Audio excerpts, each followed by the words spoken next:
Shalom, apa kabar saudaraku? Semoga saudara baik-baik saja diberkati oleh Tuhan. Kerjasama Departemen Penata Layanan dan Heavenly Light Ministry YouTube channel Light in the World Serving the Lord. Kita kembali akan melanjutkan seri khotbah Allah terutama. Tapi sebelumnya mari kita berdoa. Kiranya Roh Kudus Tuhan boleh menuntun kami untuk boleh mengerti firman-Mu dan boleh menjadi kekuatan dalam kehidupan kami, dalam hal mengutamakan Tuhan dalam kehidupan kami. Berbicaralah ya Tuhan, kami siap mendengar. Dalam nama Yesus Juru Selamat kami berdoa. Amin. Seri khotbah Allah terutama di pelajaran yang ketiga dengan judul Mengejar Allah Pertama dan Terutama. Dengan ayat intinya tetap diambil dari Matius pasalnya yang ke-6 ayat 33, tetapi carilah dahulu kerajaan Allah dan kebenarannya, maka semuanya itu akan ditambahkan kepadamu. Terakhir, sebagai seorang wanita keturunan Afrika Amerika dari keluarga miskin, memiliki seorang ayah yang hanya bekerja sebagai buruh tambang dan seorang ibu yang sibuk dengan pekerjaan rumah tangga, tetapi dibesarkan oleh neneknya, karena kemudian kedua orang tuanya harus berpisah dan bahkan pernah menjadi korban pelecehan seksual di usia 9 tahun, pernah juga melarikan diri dari rumah dan memperoleh nilai-nilai sekolah yang sangat buruk seperti nilai-nilai C, dan diancam oleh ayahnya bahwa hanya nilai A yang bisa diterima, membuat ia semakin tertantang walaupun benci dengan berbagai aturan yang ditentukan oleh ayahnya. Dalam menghadapi dan menjalani kehidupan yang serba sulit tidak membuat wanita ini menyerah, putus asa, pasrah. Ia tetap terus mengejar impian dan cita-citanya dengan kemudian melanjutkan kuliahnya di Tennessee State University. Ia bahkan sempat dipecat pada saat mengawali karirnya di usia 22 tahun. Tanpa menyerah, ia terus mengejar akan mimpinya dan akhirnya meraih sukses di tahun 1986. Ia pun terkenal dan populer melalui talk show-nya, yaitu The Oprah Winfrey Show, yang telah bertahan lebih dari 25 tahun. Ya, dia adalah Oprah Winfrey, salah satu miliarder dunia yang juga merupakan produser dan pembawa acara televisi yang terkenal dan sukses di dunia ini. Kini ia telah banyak menjadi inspirasi bagi kaum wanita di berbagai belahan dunia. Dia telah berjuang tanpa menyerah, mengejar impian dan cita-citanya dengan determinasi yang kuat untuk menggapai apa yang ia inginkan. Kembali kita akan melanjutkan pembelajaran kita pada ayat Matius pasal 6 ayat 33 dengan mencari penekanan lain dari hal mencari kerajaan Allah dan kebenarannya untuk menemukan makna ketiga dari konteks Allah terutama. Ya, makna ketiga Allah terutama adalah mengejar Allah. Sering ide pengejaran ini disebut usaha memburu Allah. Seperti apakah hal mengejar Allah itu? Apakah seperti Winfrey mengejar impiannya? Apakah itu seperti mengejar waktu, harta, mimpi? Adakah Allah sedang berada jauh di depan sehingga harus dikejar? Ataukah Anda, saudara, pernah mengalami ataukah saudara pernah mengalami akan hal-hal seperti ini? Dan seperti apakah jadinya jika kita mengejar dan memburu Allah? Untuk mendukung ide ini, kembali kita perlu untuk memeriksa arti lain dari kata carilah di dalam ayat ini. Yang boleh kita angkat hari ini tersedia dari beberapa versi Alkitab seperti di dalam New English Translation, Net Bible. Dia katakan, saya langsung artikan, tetapi di atas semuanya, kejarlah kerajaan dan kebenarannya, dan semua hal itu akan diberikan kepada Anda juga. Kemudian dari The Passion Translation, saya langsung artikan secara bebas, jadi di atas segalanya, teruslah mengejar kerajaan Allah dan kebenaran yang dihasilkan daripadanya. Maka semua hal yang kurang penting ini akan diberikan kepadamu secara berlimpah. Ya, pada kedua terjemahan ini ada dua kata yang digunakan. Masing-masing adalah pursue dan chase, yang berarti mengejar. Namun secara lebih luas diartikan dalam kamus Merriam-Webster Online, itu adalah sebagai suatu tindakan dalam menerapkan langkah-langkah untuk menemukan, memperoleh, mencapai, menggapai yang dikejar, diburu, dan dijadikan tujuan. Sedangkan dari Kamus Besar Bahasa Indonesia, definisi kata mengejar diartikan dalam dua pengertian. Yang pertama, mengejar dalam pengertian kata kerja aktif, berlari untuk menyusul, berusaha mengejar, menangkap, memburu. Sedangkan yang kedua, mengejar dalam pengertian arti kiasan, seperti berusaha keras hendak mencapai, mendapatkan, menginginkan dengan sungguh-sungguh. Terlihat jelas di sini bahwa tindakan mengejar itu merupakan satu upaya pengejaran yang dilakukan dengan sungguh-sungguh, dengan upaya kerja keras dari seseorang dalam mengejar, memburu apa yang diinginkan, sampai benar-benar mendapatkannya dan memperolehnya. Demikianlah arti mengejar yang dipadukan dari definisi-definisi kata, baik di Inggris maupun di Indonesia, memberikan tambahan pengertian lainnya. Perihal pemahaman carilah dalam konteks Allah yang terutama, yaitu mengejar Allah yang pertama dan utama. Bahkan di dalam Amsal menguraikan akan gambaran ini.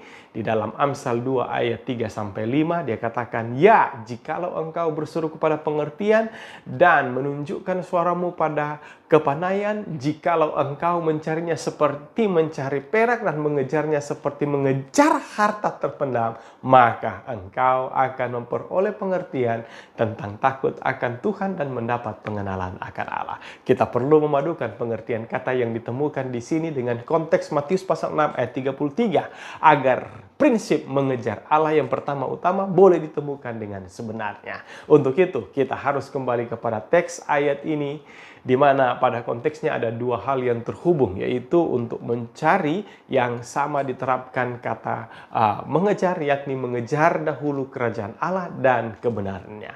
Apa yang dimaksudkan dengan mengejar dahulu akan kerajaannya dan kebenarannya? Berbicara mengenai kerajaan berarti berbicara mengenai otoritas yang terhubung dengan pemerintahan dan raja. Jika Tuhan mengharapkan kita mengejar Allah, ini sama dengan mengejar otoritas Allah atas kehidupan kita. Sedangkan yang kedua, mengejar kebenaran daripada kerajaan Allah, itu berbicara mengenai karakter gaya hidup dari kerajaan Allah yang tentunya lebih dikenakan kepada kesempurnaan tabiat Tuhan itu sendiri yang harus menjadi gaya hidup dari orang-orang yang mencari dan mengejar Allah. Dengan demikian, maka ada dua penekanan yang boleh kita simpulkan sehubungan dengan mengejar Allah dan upaya yang sungguh-sungguh diperoleh, yaitu yang pertama adalah mengejar Allah dan otoritasnya, dan yang kedua adalah mengejar kesempurnaan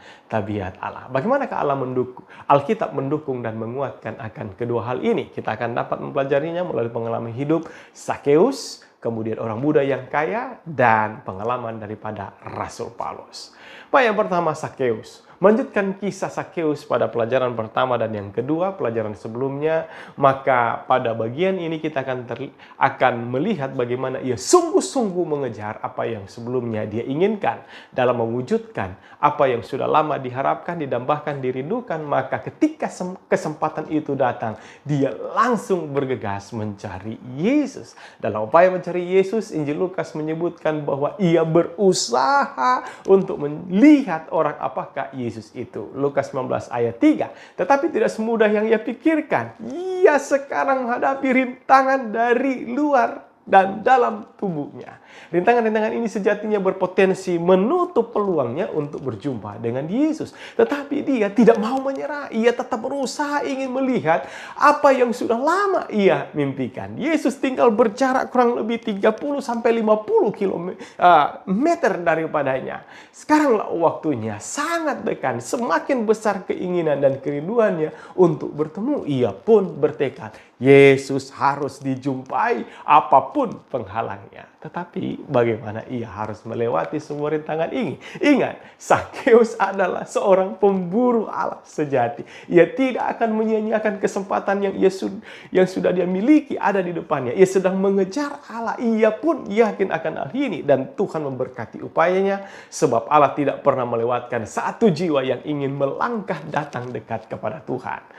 Pena Inspirasi mengatakan jika engkau mengambil satu langkah saja ke arah dia dalam pertobatan, ia akan cepat-cepat merangkulmu dalam lengan kasih-Nya yang abadi. Keinginan kuat ini telah menuntun Sakeus untuk terus mengejar dan menemukan cara dalam seketika itu juga untuk mengatasi semua rintangan yang dihadapi. Injil Lukas menceritakan apa yang dia telah lakukan.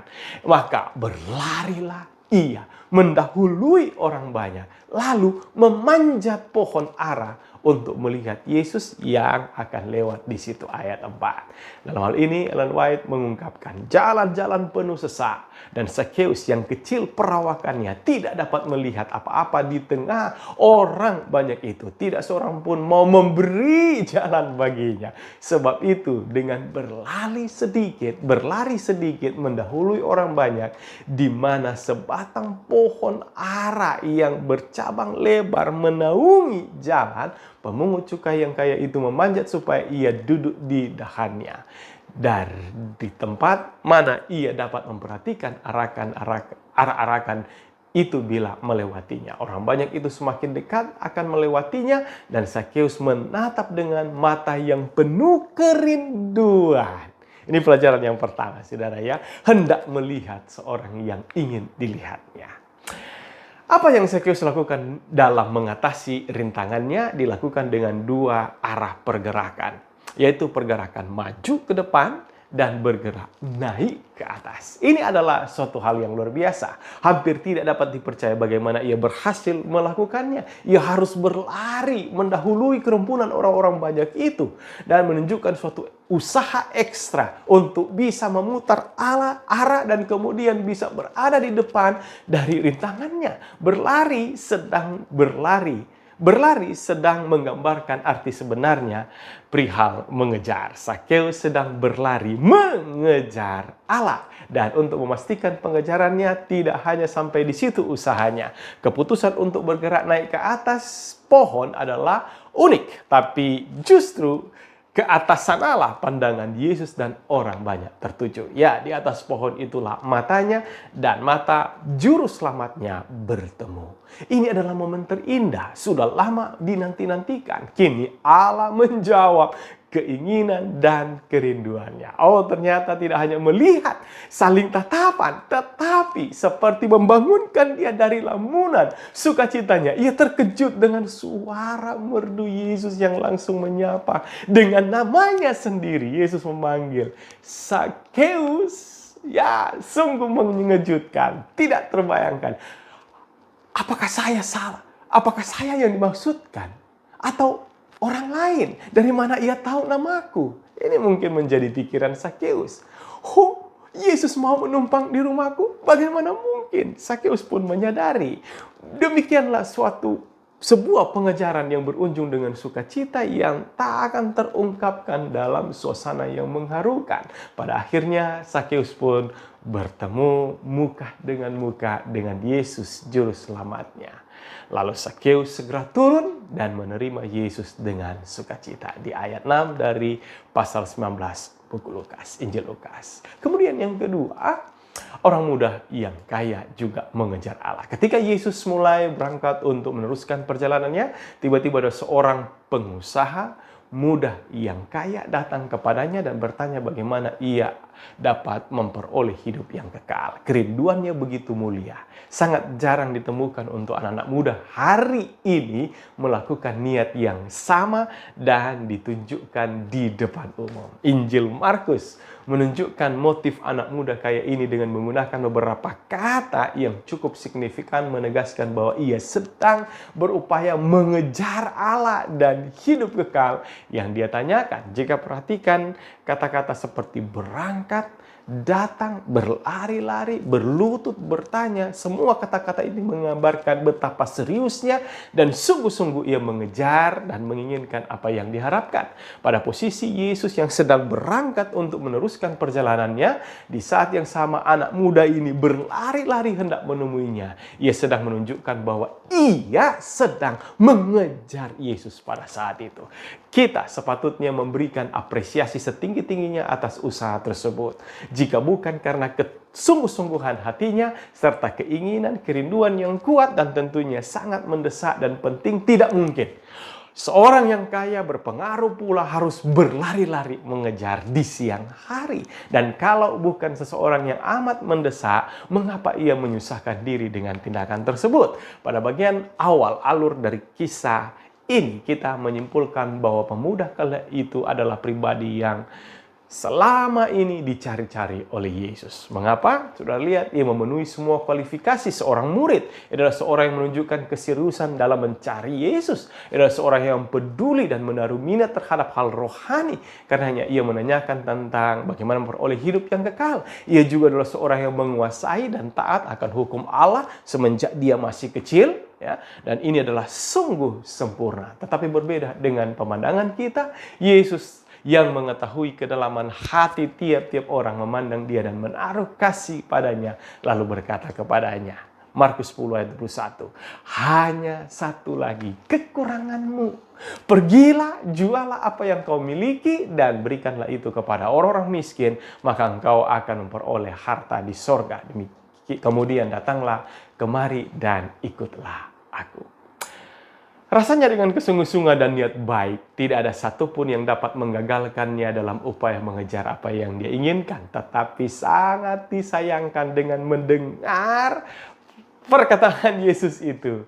Ayat 22 menyebutkan ia menjadi kecewa lalu pergi dengan sedih sebab banyak hartanya. Poin penting yang dapat ditemukan dari pengalaman orang kaya ini adalah hal mengejar Allah haruslah dimulai dari atau dengan hati yang murni. Ketulusan dan kesungguhan hati mengejar pasti akan rela mengosongkan apa yang ada pada genggaman kita dan kesediaan berkorban demi memperoleh Yesus yang diburu atau dikejar. Demikianlah Sakeus menjadi contoh positif dalam mengejar Allah dan otoritasnya, sedangkan orang muda justru sebaliknya. Bagaimana dengan Paulus? Apakah yang menjadi motif Paulus mengejar Allah? Saudara akan dapati bahwa ada beberapa ide yang diungkapkan kepada jemaat Filipi dan juga Roma. Kepada jemaat Filipi yang menulis, walaupun surat ini diperuntukkan kepada jemaat Filipi, tetapi itu merupakan sebuah kesaksian sekaligus ungkapan komitmen daripada Paulus pribadi yang dimotivasikan kepada jemaat. Perhatikan apa yang menjadi fokus pengejarannya. Di sini ia sedang mengajak jemaat untuk mengejar kesempurnaan. Mengajak dan memotivasi jemaat Filipi untuk mengejar kesempurnaan adalah merupakan tugas utama sang rasul sebagai pelayan Tuhan. Tetapi bagaimana ia sendiri belum memperolehnya dan sekarang justru sedang ia mengejarnya. Di sinilah terletak inti dari pekabarannya. Ketika Paulus menyebutkan ini kepada jemaat Filipi untuk berusaha untuk mengejar, memperolehnya tentang kesempurnaan. Paulus sedang berada di penjara. Sesuai dengan apa yang dicatat di dalam Filipi 1 ayat 17. Manakala ia menulis surat ini, bisa diperkirakan tahun 57, 59 tarik Masehi, dan tinggal beberapa waktu ia dieksekusi mati di Roma. Kata lain, Paulus seorang rasul besar yang telah bekerja dan melayani Allah selama puluhan tahun pelayanan, sekarang akan mengakhiri hidupnya. Dan walaupun pernah berkata, ikutilah aku di dalam Filipi 3 ayat 17, ia tidak pernah menjadikan dirinya sebagai standar ukuran dalam kasus ini ataupun tergoda untuk menjadi tinggi hati atau sombong secara rohani. Dia sedang membangun satu dasar pengajaran yang kokoh tentang hal mengejar Allah, yang dalam hal ini mengejar kesempurnaan tabiat Allah. Dengan segala kerendahan hati ia katakan, bukan seolah-olah aku telah memperoleh hal ini atau telah sempurna, melainkan aku mengejarnya. Paulus tidak pernah takabur membanggakan dirinya. Ia sadar kesempurnaan adalah pekerjaan seumur hidup seseorang dan terus bertambah sempurna seiring dengan pengenalan akan Tuhan. Memang benar dalam bahasa Yunani kata sempurna berarti matang, komplit atau dewasa, dan di mana ayat 15 dikatakan bahwa karena itu marilah kita yang sempurna berpikir demikian. Namun jika kita kembali kepada ayat 12 dikatakan bukan seolah-olah aku telah memperolehnya atau memperoleh sempurna. Apakah di sini Paulus sedang menjadi sempurna atau masih dalam proses menuju sempurna? Mengapa di satu kesempatan menyatakan seolah-olah ia sempurna, sedangkan di lain kesempatan belum mencapai kesempurnaan? Apakah ini saling bertentangan? Tidak. Hal ini terjadi karena dalam pasal ini dia sedang menyatakan dua kesempurnaan. Kesempurnaan yang mutlak di ayat 12, sedangkan yang berikutnya adalah kesempurnaan di dalam bersikap. Jadi mengejar kesempurnaan mutlak, Paulus melakukan dengan melupakan apa yang ada di belakangnya, mengarahkan matanya fokus ke depan, apa yang ada di depannya, ayat 13, ia pun hingga akhir hidupnya tetap terus menggunakan semua kekuatannya untuk berlari mengejar tujuan kesempurnaan, meneladani Kristus untuk memperoleh Kristus sebagai hadiah yang berharga di ayat 14. Dalam kesempatan lain, Paulus juga mengingatkan jemaat di Roma dalam praktik legalisme, dalam upaya mengadakan pendekatan untuk meluruskan motif mengejar kesempurnaan yang disejajarkan dengan kebenaran, ia mengangkat fakta bangsanya sendiri. Seperti apakah? Kepada jemaat Roma dinyatakan bahwa orang Israel mengejar kebenaran itu melalui perbuatan-perbuatan menurut hukum di dalam Roma pasal 9 ayat 30 sampai 32, bukan oleh karena kasih karunia. Roma 11 ayat 6, sehingga orang Israel tidak memperoleh apa yang mereka kejar di ayat 7, Roma 11 ayat 7. Tetapi jika mengejarnya dengan motif yang benar melalui kasih karunia, pasti akan memperolehnya. Senada dengan pengalaman pribadinya yang disampaikan kepada jemaat Filipi, ia dahulu adalah seorang pengejar kebenaran diri yang taat melalui perbuatan dan usaha pribadi. Namun, kemudian ia mengakui apa yang dahulu merupakan keuntungan bagi dirinya, sekarang kuanggap rugi karena Kristus. Filipi 3 ayat 7. Dengan demikian kita telah melihat baik Paulus, demikian juga orang muda yang kaya, serta Sakeus, maka dengan menemukan arti dan makna lain dari konsep carilah dahulu, maka pelajaran yang ketiga ini mengajak kita untuk sepenuh hati mengejar Allah dan otoritasnya, serta mengejar kebenaran yang disejajarkan dengan kesempurnaan atau kedewasaan. Tabiat yang harus dikejar dimulai dengan kemurnian hati, dicari dengan kerendahan hati, ya, dan kemudian dikerjakan dengan kesungguh-sungguhan dan segenap hati, dijalani dengan fokus penuh pada apa yang ada di depan, diinginkan sampai benar-benar diperoleh. Kiranya pemahaman yang ketiga sehubungan dengan mengutamakan Allah dengan Matius pasal 6 ayat 33 mengajarkan kita untuk mari mengejar Allah yang pertama dan yang terutama dalam hidup kita. Kiranya Tuhan memberkati kita dalam menjadikannya yang terutama dengan mencari Dia dengan segenap hati kita. Terima kasih Tuhan, kami naikkan pujian syukur kepadamu. Kami boleh melihat bagaimana Allah rindu untuk dalam hal mencari Engkau, itu juga berarti bagaimana kami mengejar Engkau. Baik mengejar Engkau sampai menemukan, baik juga otoritas Tuhan atas hidup kami maupun kesempurnaan tabiat kami. Kiranya ini boleh menjadi bagian kami dan motif kami untuk boleh terus mencari Allah, mengejar Allah sampai kemudian ini dapat diperoleh. Terima kasih Tuhan. Di dalam anak-Mu Yesus Kristus Tuhan Juru Selamat kami berdoa. Amin. Kiranya saudara sekalian boleh diberkati oleh Tuhan melalui renungan atau seri khotbah Allah terutama pada saat ini. Tuhan Yesus memberkati.